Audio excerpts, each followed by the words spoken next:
Bhaskar, thank you so much for joining me today for this quick interview. How have you been? Doing good.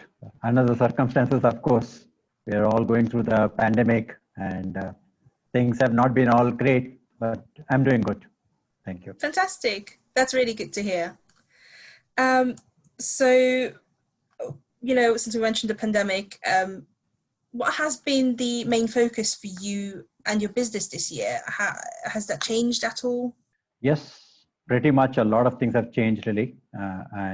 Let me, this is a year which has never been anticipated. This year has been probably the most challenging one for aviation sector and for airports as well. And only thing I can do is I cannot stress this enough. The COVID-19 pandemic has caught the entire world by surprise. And the change to the business environment was so swift and sudden, it all caught us gasping sort of a thing. India went through a tough phase. We declared a lockdown and the entire aviation sector came to a halt. There was no business for about 2 months. We went from about 90,000 packs a day to almost zero, and that was sudden, all of a sudden. So we had to shift gears quite fast, moving from a growth and expansion focus to managing cash flows and to reducing cost. So the work environment changed very fast too. We moved from offices to homes and work from home became a norm. So digitization sort of took over the way we do business. And again, that transformation was also quite rapid, bringing its own challenges with that. So if you want me to list down the key focus area that we've been doing at Bangalore Airport, then they are number one, and this is at top, is reimagining the way to do business with the airport going touchless and contactless and digital transformation playing a center stage there. So another very key focus area was to ensure passenger and employee health and safety and introducing elaborate processes to make this possible at the shortest period of time. So the crisis also brought in new awareness of cost productivity, employee productivity, and building synergies across the organization. So this was a 2.0 version for the airport compared to the pre-COVID period. This was a new beginning for us in a way. The fourth important focus was cash. Cash was always a king, but it became emperor now. And cash flow management became a very important focus area, along with renewed focus on customer collections, because we know the other important leg of aviation business, airlines, are also going through a tough phase. So we redrew the entire operating budget and moved to a more flexible, progressive calibration on a quarterly basis, because one of the central theme of this pandemic has been uncertainty. To understand and to move forward was a better way for us. Bangalore Airport is also, we discussed this last year. We're in the midst of a massive expansion and capital program. We had to do a lot of recalibration on that also to ensure that we build only that is required and defer some of the capex that are not currently required. And these were quickly addressed as well. And the last focus area, or one of the last important focus area for me, was the support that we had to give to the concessionaires within the airport system. The food and beverage, the retail, all of them also, the pandemic caught them by surprise and their businesses started suffering. So we sort of worked out a formula where they are also protected, and with a very clear intent from both sides that we'll continue to be with each other during this difficult phase and emerge stronger. So these were the key things for us, Lily. So as you mentioned, we did chat about Bangalore Airport last year, and we specifically talked about the challenges of managing investor expectations and relationships, while you're continuously building the airport. Did these conversations change with investors, and how did they change? That's a very good question. See, we are a public-private partnership. So our investor group includes both public shareholders, which is the government of India and the government of Karnataka, and private shareholders, which is Fairfax Group and then Siemens. So thankfully for us, I mean, both the set of public and private shareholders have been very supportive during this period, and they've been supportive of the way we've been managing on our plans and with the changes that were happening. So this was also possible because we quickly initiated a number of internal actions, and these were to limit erosion of shareholder value, which included cost reduction. I mean, we went through a phase where, as you know, airport costs are mostly fixed. But what we did was we went through a microscopic view of all the costs, and we got into a much better position post this exercise, where we were able to reduce quite substantial level of cost as well. And these are, we think, would be sustainable over a period of time. So the other thing that we looked at was new revenue stream possibilities. See, COVID has changed quite a lot of things. So we have, sort of put our mind to find what are the new business that can come out of it. For instance, cargo, we think is going to be a game changer. The way it is going, transforming in our airport, we really think that we have a good revenue stream possibility from that. Although we were doing cargo earlier, but we'll have a refocus on that. Monetization of real estate assets. That's another focus area we put to make sure, we are able to accelerate that monetization. And we also looked at deferment of certain obligation that we had to pay during the year, just to make sure that we have the cash that we have with us. And we followed a very conservative cash flow management. So all these have given good amount of, confidence to the shareholders. And they've been also been very supportive because of these matters. So the other thing is that our investors, I mean, especially Fairfax, has invested with a long-term vision and are more focused on the long-term value proposition, which the Indian airports will bring to the table.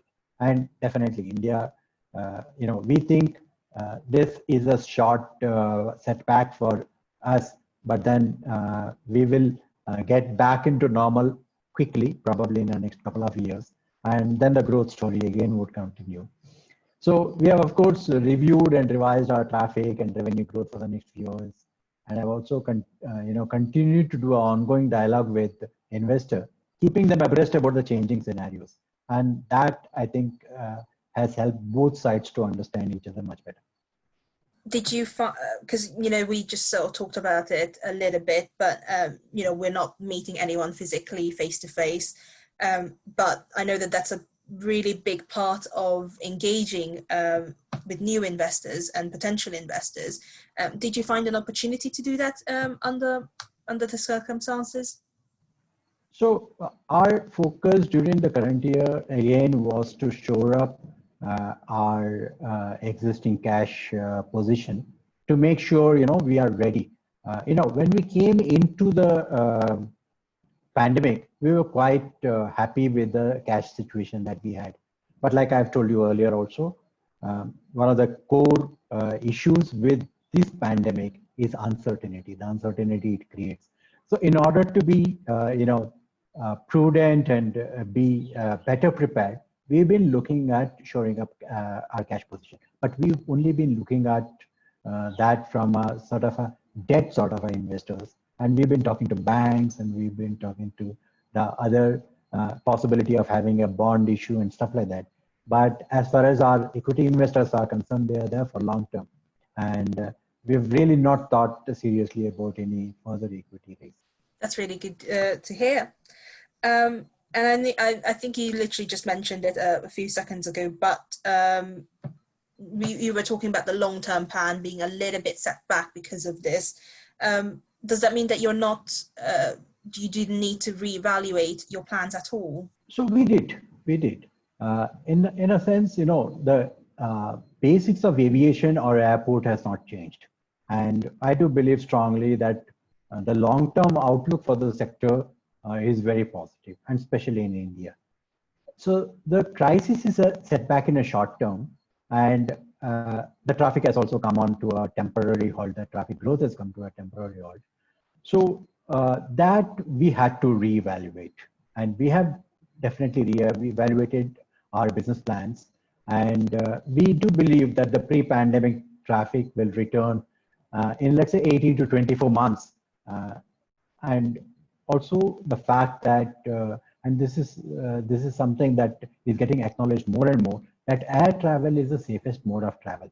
And we also hope that there will be customer acquisition from long distance domestic surface transport passengers as well coming to air travel. So that could be a game changer again. So we have not changed any long-term objective for our airport, and we still are, we may reach our ultimate capacity for the airport a few years later than we had earlier projected, but it's just a temporary stop is what we think. So from that perspective, we have not stopped the expansion program. We are continuing building the Terminal 2. The parallel independent runway is already in place, and all other landside associated expansion projects are going. So thankfully for us, the funding arrangement was finalized pre-pandemic, and that is holding good for us. And we also believe that this is a good time to build capacity to manage future growth. Another important thing that we did was, the portion that we had to put as from our internal accruals for the expansion was put prior to the 90% of that was put prior to the pandemic. And today we have to work the expansion only through debt fund, and that's a much comfortable situation for us. Fair enough. And my last question is, did you have any key learnings that you learned this year as a result of all this change? Plenty, both personal and professional. There have been very lot of key lessons, and especially for the business, for the airport. Of course, number one is cash management. Learn that that's the key, and not to over leverage on debt. So one should always should continue to be optimistic and fundraise to ensure that debt service is never a challenge, even in a bad year. So cash flow management has been number one. Number two, again, in India, we were very focused on growth, expansion, revenue enhancement, etc. Cost was taking a little bit of a backseat, but cost efficiency, employee productivity, and benefiting from synergies have become very important factors. And these factors will build organization that can survive any such crisis. The third, and I think all of us have gone through, digital transformation. Probably we've learned a big skill and a big sort of work-related issue during this pandemic, and we've all become digitally transformed quite fast. I mean, working from home was almost seamless. And for us, we think the next phase of airport would be substantially be driven by digital initiatives. So passenger, customer satisfaction, efficiency, productivity, everything will come through more and more digital transformation. And that's a key learning, and I think which will continue. So the fourth would be to constantly evaluate various revenue streams and find a good balance between passenger, cargo, and any other business, so that you don't put all your eggs in one basket, and you have revenues coming independent to each other. Fifth would be to use the opportunity provided during this year in reskilling and upskilling our employees so that they can improve their efficiency and productivity. We definitely think we need to take more from our people, and that can come only when there is more reskill and upskilling happening. Bhaskar, thank you so much for joining me today. Thank you, Lily, and it was my pleasure.